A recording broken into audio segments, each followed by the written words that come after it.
जय हिंद फ्रेंड्स, आइए आज समझते हैं सीएपीएफ पेपर में आर्गुमेंट राइटिंग, जो पेपर 2 में आर्गुमेंट राइटिंग हम करते हैं उसको कैसे किया जाता है। तो सबसे पहले तो आपको समझना होगा कितने आर्गुमेंट्स आते हैं लिखने को। तो there are 2 arguments writing questions, you have to write down in within given 30 minutes time. आप कंफर्टेबल रहेंगे अगर आप टाइम अलॉट कर लेते हैं खुद को कि भाई 15 मिनट पे एक लिख देना है हमें, तो आप 15 मिनट में एक लिखते हैं तो 2 आपके 30 मिनट में हो जाएंगे। मार्क्स होते हैं 20 ईच, मीन्स 40 मार्क्स का होता है। तो 40 मार्क्स तो काफ़ी कुछ है। अगर 50 मार्क्स आपके पेपर 2 में होते हैं तो आप क्वालिफाई कर लेते हैं और आपके मार्क्स जुड़ते हैं और आप मेरिट में आप अपना प्लेस बनाते हो। तो आप ट्राई करो कि ये दोनों बहुत बढ़िया लिखो।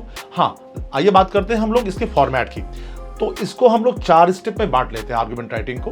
पहले हम देते हैं उसका इंट्रो, जो कि पैरा फॉर्म में होता है। इंट्रो जो हो आप 4-5 लाइन में दे दो और पैराग्राफ के फॉर्म में होना चाहिए। It should not be in a point form.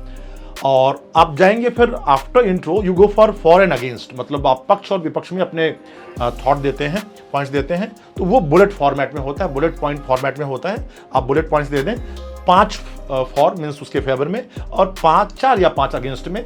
कोई ऐसा नहीं है कि आप 5 ही दो, आप 4 भी दे सकते हो। और फिर अब बात आती है कंक्लूजन की। कंक्लूजन भी पैराग्राफ फॉर्म में ही होगा और बैलेंस वन होना चाहिए।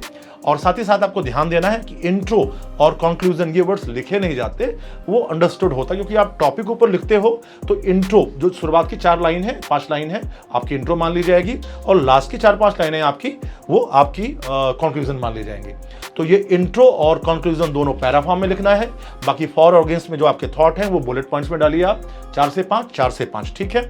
और हाँ, ध्यान देना है आपको कि जो आप इंट्रो दें तो टॉपिक का पूरा परिचय दें, और जब आप कंक्लूजन लिखें तो उसमें ऑफिसर झलकना चाहिए। आपका जो कॉपी इवैल्यूएट करता है, जो चेक करता है, वो आप में ऑफिसर देखना चाहता है। और ऑफिसर कभी प्रॉब्लम्स ही नहीं बताता, वो प्रॉब्लम का सोल्यूशन भी देने का प्रयास करता है। तो try your best to give solution, practical solution जो कि लागू किया जा सके। तो आपको अगर आप कंक्लूजन इस तरह से लिखते हैं तो आप अपने एग्जामिनर को इंप्रेस कर पाएंगे। Thank you very much.